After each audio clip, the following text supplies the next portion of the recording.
শাখা পোশাখা বিস্তার ছায়াতে কৈলাস স্নিগ্ধ অনিবার। নাম তার হয় বট, বট পশু পক্ষী শূন্য, দেখিলে জীবে তাহে উপজয় পূর্ণ। সেখানে বিশাল এক বট বৃক্ষ আছে, ডালপালা নিয়ে সুন্দর পরিবেশ। যোগ শোভাময় তরু মূলোদ্দেশ তার, সমাসীন মহেশ্বর অন্তকাকার। ভীষণ মূরতি বটে তবে ক্রোধহীন, স্নিগ্ধভাবে উপদিষ্ট বদন মলিন। সনকাদি পরে স্তব গন্ধর্ব কিন্নর, কুবের পূজায় তার শব্দ হয় হর হয়।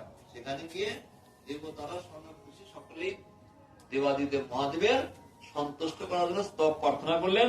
ললাটে দীপিসে চন্দ্র শারদ আকাশে, কিন্তু ম্লান বোধ হয় সতীর বিনাশে।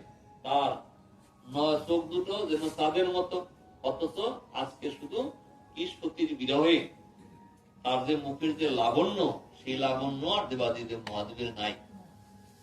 তপস্বীর সমবেশ মহাব্রতধারী, সকল ঐশ্বর্যময় দেখিতে ভিখারী।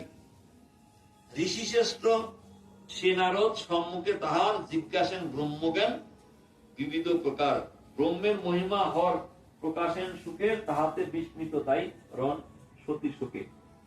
অর্থাৎ দেবাদিদেব মহাদেব তিনি ব্রহ্মার তপস্যা করতেন, কিন্তু আজকে সতীর বিরহে ম্লান, তাই তিনি ব্রহ্মার তপস্যা করতেন না।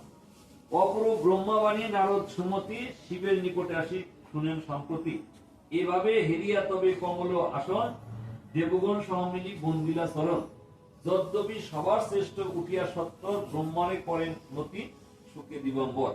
এরপরে কি করলেন দেবাদিদেব মহাদেব, তিনি ব্রহ্মাকে দেখে তার চরণেও প্রণাম করলেন মহাদেব।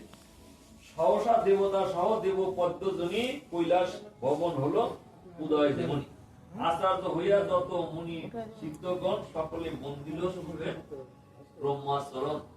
তখন সকলে কি করলেন, যেহেতু ব্রহ্মা উপস্থিত, ব্রহ্মার চরণ বন্দনা করলেন। শ্রেষ্ঠ হয়ে নিজ হর নামে প্রজাপতি, এই হেতু কোন ব্রহ্মা মহেশের প্রতি। প্রকৃতি বিশ্বের জনি জানি ভগবান, পুরুষ তাহার বীজ জ্ঞানের প্রধান। আপনি হরেন প্রভু সবার কারণ, আপনি বেদবিধি পরব্রহ্মজন। আপনি করেন সৃষ্টি পালন সংহার, আপনি দেন শিক্ষা যজ্ঞের আচার।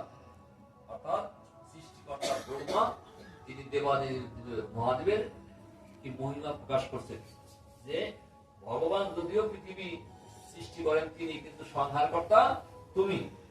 আপনি ব্রত মন্ত্র হোম অনুষ্ঠান, আপনি ভক্তি যুক্তি স্বর্গের নিদান।